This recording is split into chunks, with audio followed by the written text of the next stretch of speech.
you comment on that?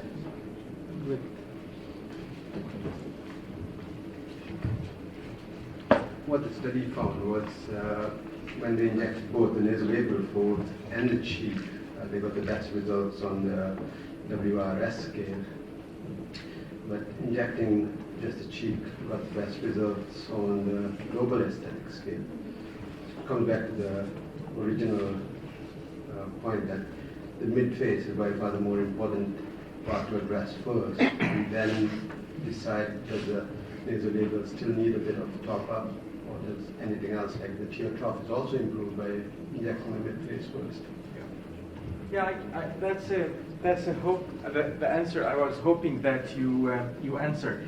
So, like what that answer could translate is when we actually change in a study design, the outcome that we are looking at, the results will change.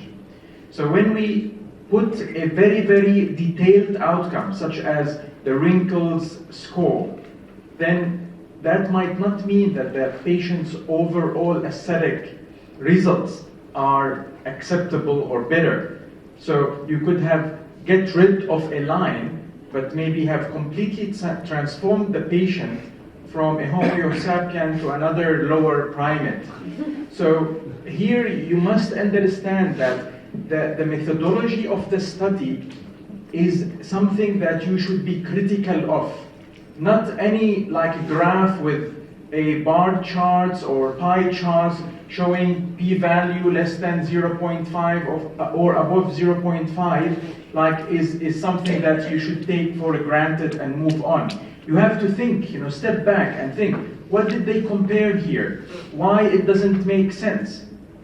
It doesn't make sense at all to me to report that you can inject anywhere and you don't have any statistically significant results, and then you can do anything. So no, it's not true. So here the global picture was better doing one intervention, but if you put a microscope and look at the skin, of course you will have better hydration of the skin. But are we looking for better hydration of the skin? No, we are looking at an overall aesthetic outcome. And I think Charlotte Eckard has presented her dissertation on the assessment outcome, assessment measures in the aesthetic field, and unfortunately we don't use that in our clinical practice. So show of hand of those who are practicing aesthetic medicine, how many of you would do the FACEQ before and after non-invasive injections? Show of hand. What's FACEQ? FACEQ. Even some of you don't know what is FACEQ. So FACEQ is the only validated patient-reported outcome measure in relation to the facial aesthetic outcome. So it is like the liver function for a hepatologist. You cannot go and treat somebody with raised enzymes without measuring again to see if the enzymes go down. But as an aesthetic practitioners, we don't care what is the baseline is. We take a photo and then we inject and give the mirror and say, amazing results, great.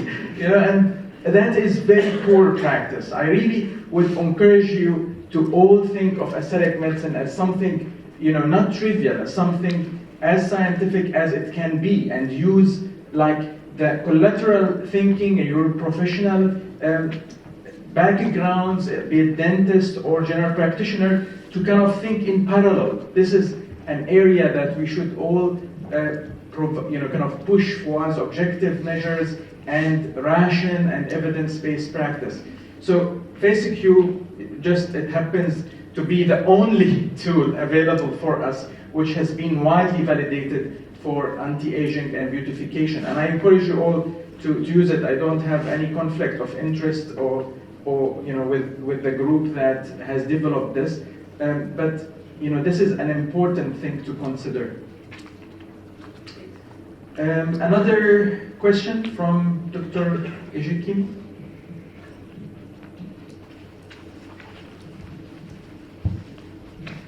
Thank you so much for amazing talks. I wanted to ask Nick about the study that he looked at.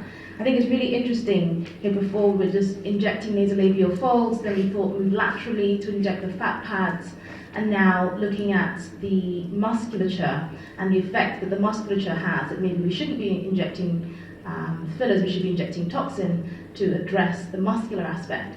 Would you mind just telling us a little bit more about that paper and maybe just giving me the reference for that paper? Yeah, sure. It's I just came across it I went on PubMed trying to find classifications for. I went on PubMed trying to find classifications for nasolabial folds.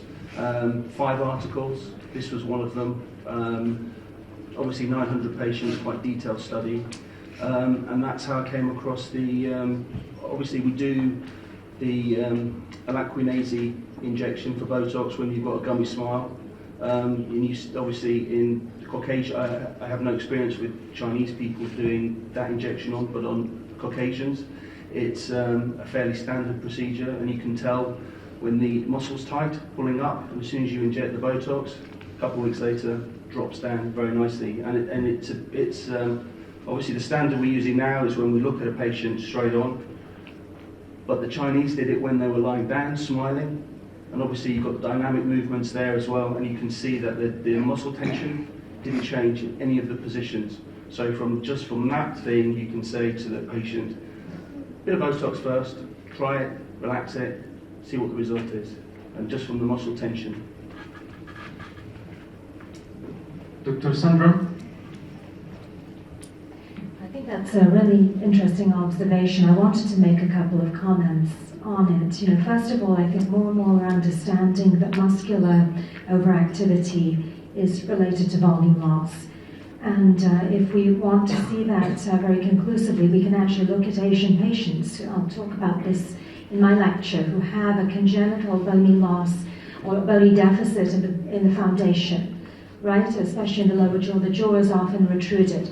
And we see an overactivity of mentalis and often DAO and even platysma as a result of that. So if we're thinking about cause and effect these days, we think about volume loss leading to muscular overactivity. From that perspective, the logical rationale would be to replace volume first and look at the rebalancing of muscular activity. Now, the study you mentioned in the Chinese patients is very interesting because, as you said, they had patients lying down. Now, what happens when we lie down is we remove the effects of volume loss, right? That Mr. Nasser spoke earlier about different positions of the face and how it impacts our perception of the nostrils. When we're lying down, if we lie the patient down, we see how they were in youth without the effects of volume loss. So I would humbly suggest that type of study, we need to consider whether it can logically be used as a rationale to use toxin before filler. Yeah. Because what they're doing is they're putting the patient in a situation where volume loss is not apparent by lying the patient down. And in that situation, yes, we may come to the conclusion that toxin is the rational first step. But in reality, when patients are in the normal upright position as they are, or even semi-reclined, and we see the impact of volume loss, I think there is a much more compelling mandate to restore volume first. Can I just reply? Is that all right? The patients they selected for this, for that particular age group, for the overactive alaquinase, they identified the group, it was about 18 to 25. And the rest of the paper, obviously there's no very little volume loss in that particular age group. The rest of the paper at the very end, which is worthwhile, if you want me to, just go to PubMed and look for classification, it's on there. They talked about in the study about the retrusion type with the premaxilla, and they mentioned the congenital defects there as well. And that's a really important point you've made. That's a fantastic observation. In younger patients, they're perhaps the one age group where we can make the rationale for using toxin first, because we can conceptualize that it's a primary overactivity of the musculature, not related to acquired volume loss. So you've made a really important point there. Yes, and that's what I was going to say. I agree with both of you, because, for example, volume loss, a patient who has a deficit in his or her chin, the bone, not usually, all of them, I have observed the following: they hypercontract the mentalis muscle, and they cannot even, usually they have their mouth slightly open, and when I ask them, close your mouth, they contract all the time. So at the beginning, I used to inject toxin to relax it, until I started injecting, as you said,